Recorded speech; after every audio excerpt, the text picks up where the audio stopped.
How's it going, everybody? I'm Ryan and this is Minus the Gym. And I know a lot of you bought a BaseBar recently because you let me know in the comments of my BaseBar review video. So I'm making this video, which will be a strength-focused, full body workout routine on the BaseBar.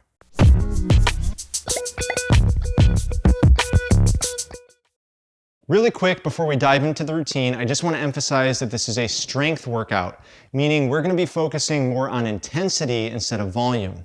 And the way we're going to focus on intensity is first using the 5 to 8 rep range. All right, so we're going to choose exercises and execute those exercises, aiming for muscular failure somewhere around 5 to 8 reps. All right, that's going to keep it nice and intense, and also we're going to take longer rests.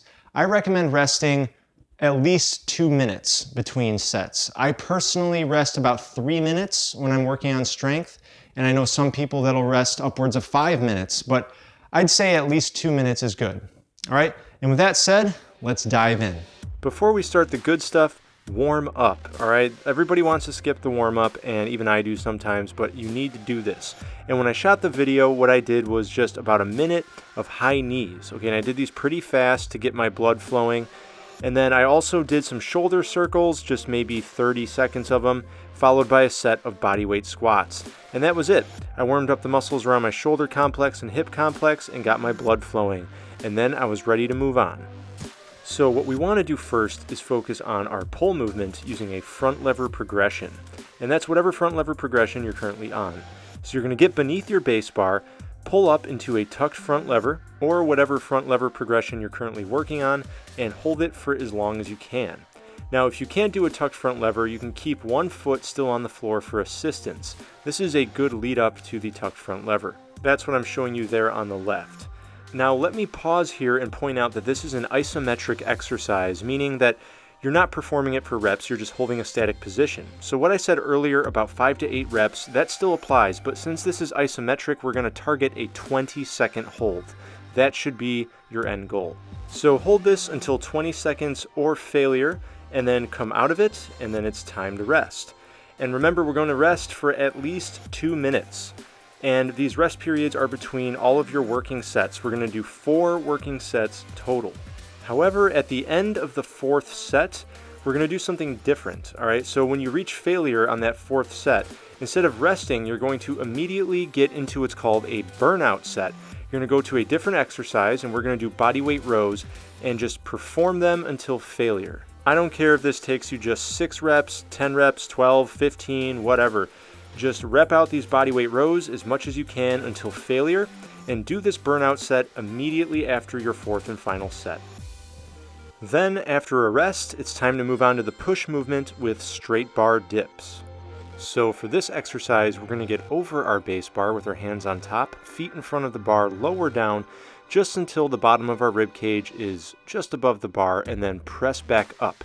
You should mostly feel this in the lower chest, shoulders, and triceps. Again, we are working on strength in this workout, so aiming to land in the 5 to 8 rep range when we hit muscle failure, and modifying the exercise as needed if we don't land in that range.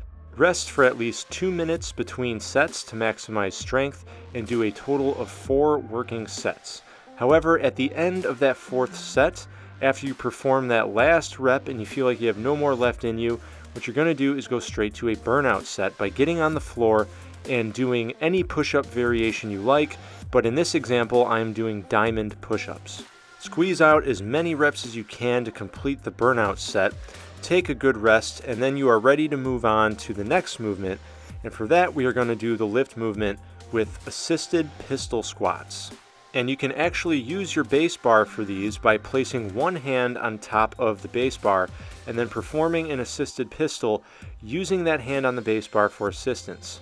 Notice my other arm, which doesn't have a hand on the base bar, is reaching out over the outstretched leg, and I do this so I can lean forward as much as possible.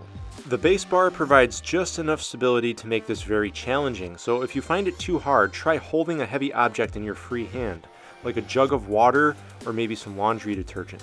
Aim to complete 5 to 8 reps and then switch legs, and make sure you do the same number of reps on the opposite leg. That's because this is a unilateral exercise, so we have to work both sides. One set is complete when you've done both legs. Just like before, we're going to rest at least 2 minutes between sets to maximize strength and do a total of 4 working sets. However, at the end of that 4th set, after you squeeze out that last rep and you just know that you're done, you're going to immediately go to your burnout. And for the burnout on the lift movement, I recommend these jump squats. The beautiful thing about a plyometric exercise like jump squats is that the momentum of your body coming down during the landing is adding resistance, making it much more challenging than basic body weight squats. So like all of your burnout sets, do as many reps as it takes to completely burn out your legs and fully exhaust the muscles. Then we're ready for the last part of our workout, the hinge movement. And for that, we will do a core circuit. So what we're going to do is lie beneath our base bar. Your hands should be right around where you can reach the bar. And then you're going to straighten your legs and lie flat on the floor. Engage posterior pelvic tilt so your lower back is flat. And then raise the legs up, touching the ankles to the bar and then lowering the heels back down to the floor. Again, for strength purposes, we can target the 5 to 8 rep range, but if you feel like you can do more than 8 reps, go for it and really feel the burn on these, all right? And then what's going to happen is, I fast forwarded here, once you reach the end and you get that last rep, you're going to immediately go to the next exercise, which is side planks.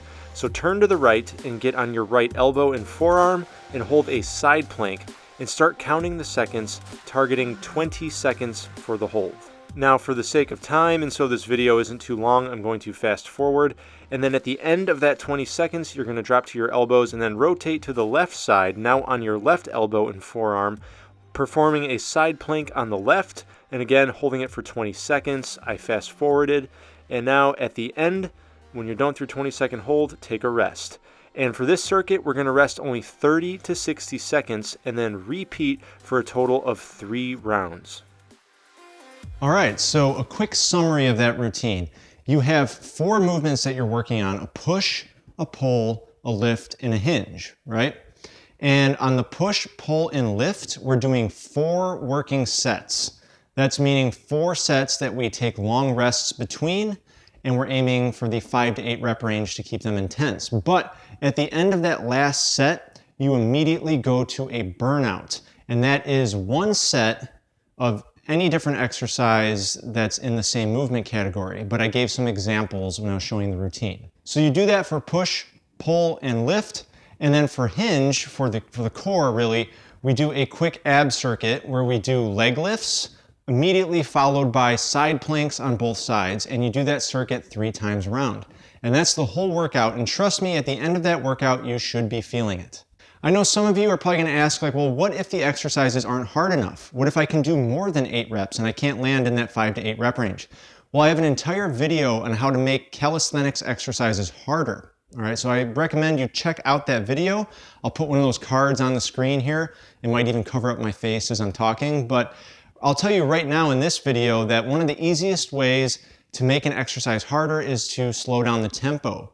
So for example, if you're doing a 2-second negative on an exercise and you're able to do 10 reps, we'll turn that into a 3-second negative or a 4-second negative.